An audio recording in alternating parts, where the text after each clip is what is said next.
3부 할례 없는 구원. 유대교의 문턱을 넘어서는 보편성의 폭발력. 우리는 지금 팍스 로마나의 절대 평화가 지배하던 기원 후 1세기 지중해 세계에 서 있습니다. 하지만 이 통합된 세계의 심장부에는 두 가지의 이질적인 사상이 격렬하게 충돌하고 있습니다.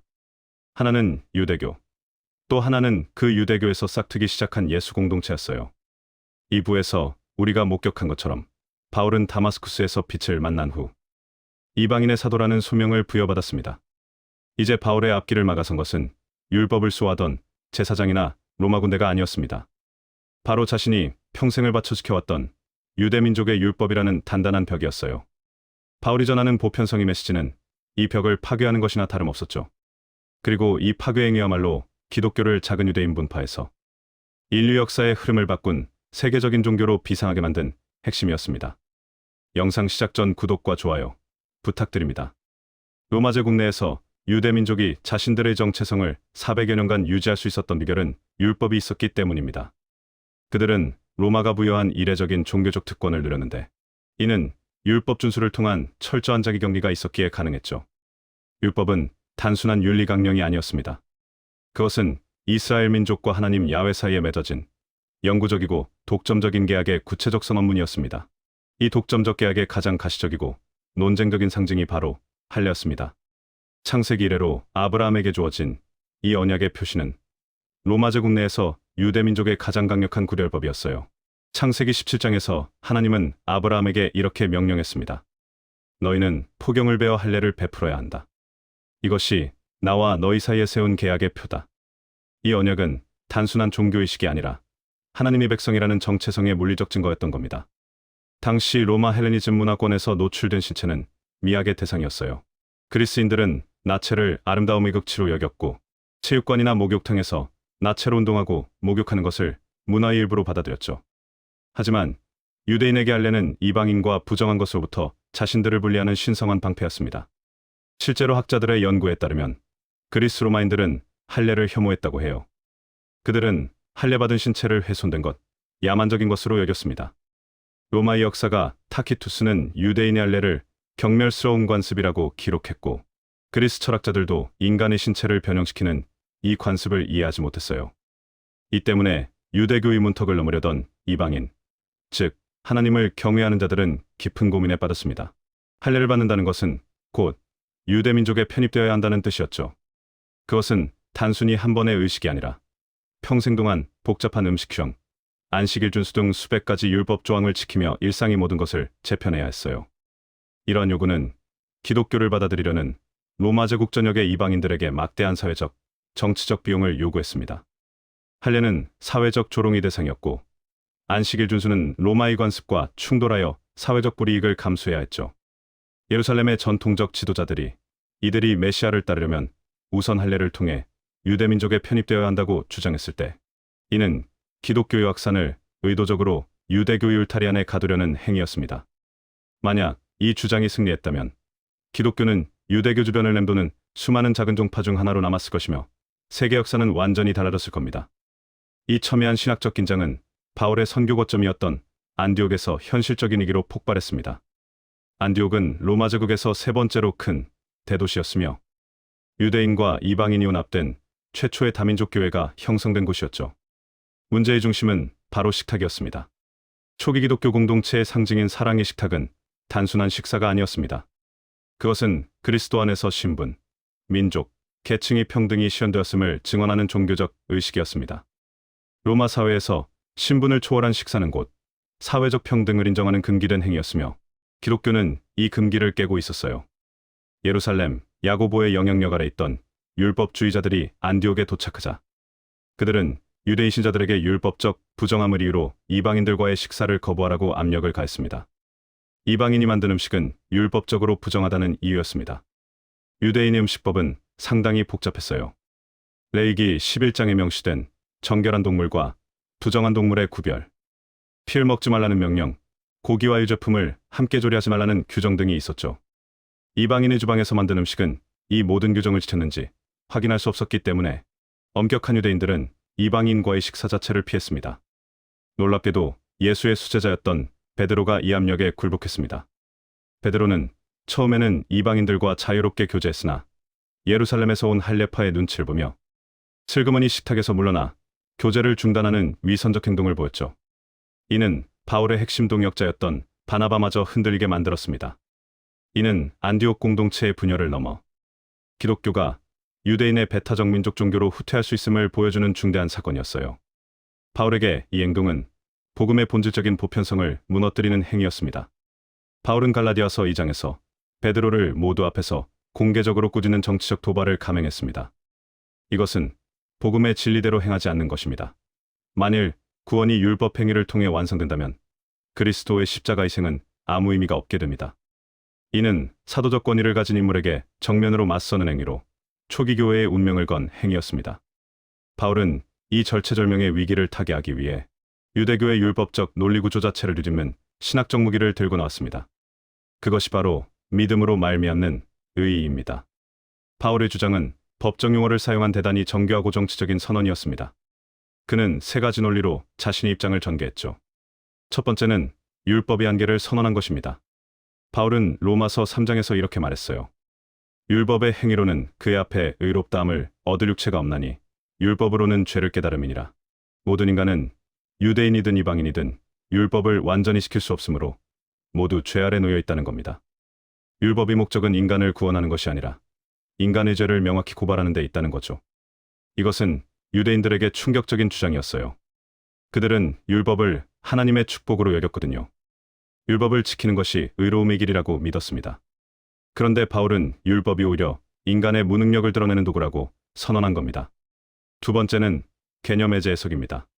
바울은 하나님이 인간의 행위가 아닌 오직 예수 그리스도를 믿는 믿음을 통해서만 인간이 의롭다고 선언하셨다고 주장했어요.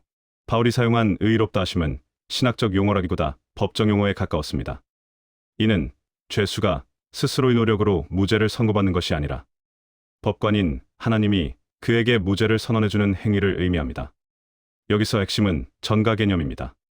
바울에 따르면 하나님은 인간의 불완전한 율법 준수를 보신 것이 아니라 그리스도의 완벽한 의의를 그 믿는 자에게 돌려주시는 방식으로 구원을 선언한다고 주장했습니다. 이는 유죄가 명백한 노예나 이방인에게 황제가 아무런 대가 없이 자유민 또는 무죄를 선언하는 전적인 은혜라는 강력한 정치적 선언이었습니다. 마지막 세 번째는 보편적 계약입니다. 바울은 구약 성경의 가장 오래된 기록으로 눈을 돌렸습니다. 아브라함이 여호와를 믿으니 여호와께서 이를 그의 의로 여기시고, 창세기 15장에서 아브라함은 할례를 받기 전에 믿음으로 의롭다함을 받았습니다. 할례는 창세기 17장에서 주어졌지만 아브라함이 의롭다고 인정받은 것은 그보다 앞선 창세기 15장이었죠. 아브라함이 의롭다함을 받은 것은 할례를 받기 수십 년 전이었고 율법이 주어지기 수백 년 전이었습니다. 바울은 로마서 4장에서 이렇게 말했습니다.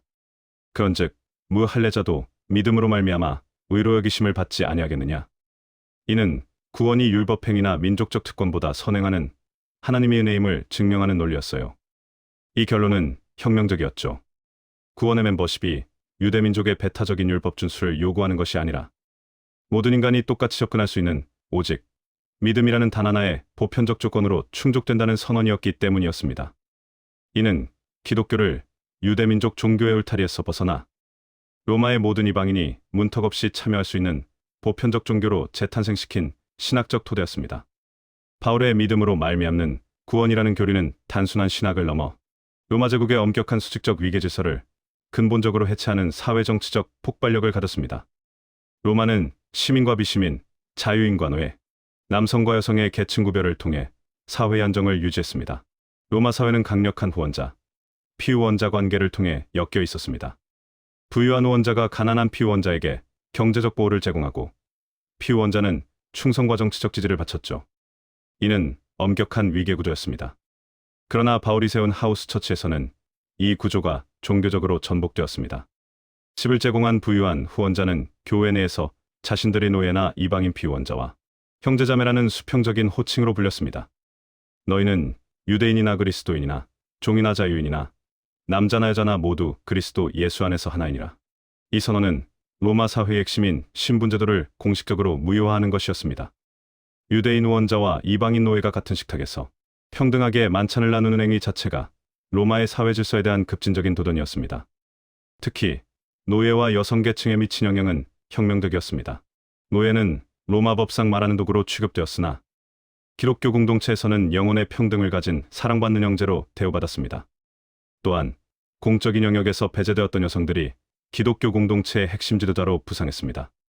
로마서 16장에서 바울은 여성 집사인 베베를 교회의 일꾼으로, 그리고 사도들 가운데 탁월한 지도자인 브리스가와 유니아를 칭송했습니다. 로마 사회가 인정하지 않았던 여성의 공적 리더십이 기독교 공동체 내에서 공식적으로 인정받은 것이었습니다. 이러한 신분과 민족 불문의 평등한 참여권은 로마의 일반 대중, 특히 하층민과 억압받던 이방인들에게는 다른 어떤 종교나 유대교에서도 제공할 수 없었던 궁극적인 해방의 메시지였습니다. 차별의 문턱이 사라졌기에 기독교는 모든 계층에 스며들 수 있는 최강의 전파력을 갖게 되었습니다. 여담이지만 이 보편성의 매력은 엄청났습니다. 역사학자들은 초기 기독교 신자의 상당수가 여성, 노예, 하층민이었다고 추정해요. 그들은 로마 사회에서 소외되고 억압받던 사람들이었습니다. 기독교는 그들에게 존엄성과 소속감을 주었어요. 로마 권력의 입장에서 볼 때 이 공동체는 위험했습니다. 황제 숭배를 거부하는 배타적 유일신 신앙이면서 동시에 로마 사회의 위계 질서를 부정하는 급진적인 평등주의를 내포하고 있었기 때문이었죠. 로마 총독 플리니우스가 황제 트라야누스에게 보낸 편지를 보면 이 위협이 얼마나 실제적이었는지 알 수 있어요. 그는 기독교인들이 모든 계층과 연령, 남녀를 불문하고 퍼지고 있다며 우려를 표명했습니다. 이 우려는 훗날 로마 제국의 기독교 국교화의 토대가 됩니다. 다시 돌아와서 안디옥에서의 갈등은 곧바로 기독교의 중추인 예루살렘으로 옮겨졌고 결국 기독교의 운명을 결정할 중대회의가 열리게 되었습니다. 바로 예루살렘 공의회였습니다. 이는 바울의 보편선교 노선과 예루살렘의 전통주의 노선이 충돌한 교회 역사상 최고의 사건이었습니다. 사도행전 15장은 이 역사적 순간을 상세히 기록하고 있어요. 학자들은 이 회의가 기원 후 48년에서 50년 사이에 열렸을 것으로 추정합니다. 바울의 1차 선교 여행이 끝나고 2차 선교 여행을 시작하기 직전이었죠. 바울은 자신의 선교 지역에서 할례 없이도 이방인들에게 성령이 임하고 놀라운 성장이 있었다는 하나님의 행위보고를 통해 자신의 노선의 신학적 정당성을 입증했습니다. 베드로 역시 자신의 경험을 증언하며 바울을 지지했죠. 치열한 논쟁 끝에 유대적 기독교인들의 최고 지도자였던 야고보가 지혜로운 중재안을 제시했습니다.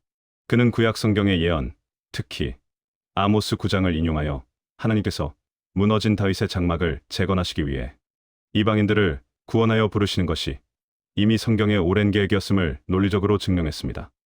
야고보의 이 인용은 율법적 전통을 존중하면서도 바울의 보편주의를 수용하는 신학적 우산을 씌워줬습니다. 야고보는 이방인 개종자들에게 할례를 요구하지 않기로 결정했습니다. 이 결정은 기독교를 유대교에서 완전히 분리시키는 역사상 가장 중요한 정치적 타협이었습니다. 할례라는 거대한 진입장벽이 공식적으로 무너지는 순간이었어요. 다만 야고보는 유대인 신자들과 이방인 신자들이 함께 공존할 수 있도록 최소한의 공존의 티켓만을 요구했습니다. 그것은 우상에게 바쳐진 제물, 피, 목매어 죽인 것, 음행을 피하라는 4가지 금기사항이었습니다. 이 규정들은 이방인과 유대인 신자들이 공동의 식탁을 나눌 때 유대인들이 율법적으로 혐오하는 행위를 피하도록 배려하는 현실적인 종교적 공존 방안이었습니다. 우상에게 바쳐진 제물은 당시 로마 사회에서 냈고 유대인에게는 절대적인 거부감을 일으켰기 때문이죠. 이 타협은 신학적 순수성을 유지하면서도 공동체 내의 평화와 결속을 위한 정치적 지혜를 보여주었습니다. 예루살렘 공의회의 결정은 기독교를 유대교의 영향력 아래에서 벗어나게 했고 바울의 손에 전 세계를 향한 보편선교의 공식 허가서를 쥐어주었어요. 바울의 할례 없는 구원이라는 단 하나의 교리는 기독교를 민족적 한계에서 해방시키고 유대교의 배타적인 울타리에서 벗어나는 인류 역사상 가장 성공적인 종교적 혁명을 완성했습니다. 율법의 행위 대신 믿음이라는 보편적이고 비용이 들지 않으며 모든 계층이 접근 가능한 단 하나의 조건을 내걸었을 때 기독교는 유대인에게도 로마인에게도 노예에게도 자유인에게도 동일하게 열린 최초의 글로벌 신앙 공동체가 되었습니다. 예루살렘 공의회 이후 바울은 더욱 확신에 차서 이방인 선교를 추진했습니다. 그의 2차, 3차 선교 여행은 소아시아를 넘어 유럽 대륙까지 확장되었죠. 빌립보, 데살로니가, 아테네, 고린도 같은 주요 도시들의 교회가 세워졌습니다. 이 교회들의 특징은 지역도, 인종도, 계급도 다양하다는 것입니다. 실제로 초기 기독교는 사회적 약자들에게 큰 호소력을 가졌습니다. 로마 제국의 인구 중 약 30~40%가 노예였다는 추정이 있는데 이들에게 기독교는 희망의 메시지였죠. 물론 이 보편주의가 항상 순탄하게 받아들여진 것은 아니었어요. 바울 사후에도 할례 문제는 계속 논쟁거리가 되었습니다. 2세기 초 이그나티우스 같은 교부들도 여전히 유대교적 관습으로 돌아가려는 경향을 경계해야 했죠. 그러나 대세는 이미 정해졌습니다. 할례 없는 구원이라는 원칙은 기독교의 정체성이 되었어요. 역사가 에드워드 디번은 그의 저서 로마 제국 쇠망사에서 기독교가 로마 제국에 확산된 5가지 이유를 제시했는데 그 첫 번째가 바로 유대교의 배타적 민족주의를 버리고 보편적 종교가 된 것이었습니다. 기독교 역사학자들은 예루살렘 공의회를 기독교 역사에서 중요한 전환점 중 하나로 봅니다. 만약 이 회의에서 할례를 요구하기로 결정했다면 기독교는 유대교의 한 종파로 남았을 가능성이 높아요. 그랬다면 오늘날 20억 명이 넘는 기독교인은 존재하지 않았을 겁니다. 바울의 보편성의 메시지는 종교적 차원을 넘어섰습니다. 그것은 사회적, 정치적 혁명이었어요. 이 혁신적인 보편주의는 로마 제국의 모든 틈새와 계층을 비집고 들어갈 수 있는 생명력과 전파력을 부여했습니다. 노예 계층의 평등의식, 공적인 역할을 갈망하던 여성들, 그리고 영혼의 해방을 원하던 하층민들의 열렬한 참여로 기독교는 로마의 문명을 타고 급속도로 확산되었습니다. 3세기 중반이 되면 기독교는 로마 제국 전역에 확산되어 있었어요. 황제 데키우스가 전 제국적 박해를 시도한 것도 기독교의 영향력이 그만큼 커졌기 때문이었습니다. 바울이 예루살렘 공의회에서 싸워 얻은 승리, 즉 할례 없는 구원은 이 모든 것의 출발점이었습니다. 유대교라는 굳건한 문턱을 넘어선 이 메시지의 폭발력이 결국 서서히, 그러나 확실하게 로마 제국의 운명을 뒤흔들은 거예요. 그리고 313년 콘스탄티누스 황제의 밀라노 칙령으로 기독교는 마침내 합법화되었습니다. 380년에는 테오도시우스 황제가 기독교를 로마 제국의 국교로 선포했죠. 박해받던 소수 종교가 제국의 공식 종교가 된 겁니다. 이 놀라운 역사적 전환의 뿌리에는 기원 후 50년경 예루살렘의 한 회의실에서 내려진 결정이 있었어요. 할례를 요구하지 않기로 한 그 결정 말입니다. 역사가들은 종종 만약이라는 질문을 던집니다. 만약 예루살렘 공의회가 다르게 결정했다면, 만약 바울이 이 싸움에서 졌다면 아마도 기독교는 유대교의 한 종파로 남아있다가 70년 예루살렘 멸망과 함께 흩어졌을 거예요. 중세 유럽의 기독교 문명은 존재하지 않았을 것이고 르네상스, 종교개혁, 계몽주의로 이어지는 서양 역사의 흐름도 완전히 달라졌을 겁니다. 바울은 이 모든 것을 예견했을까요? 아마 아니었을 거예요.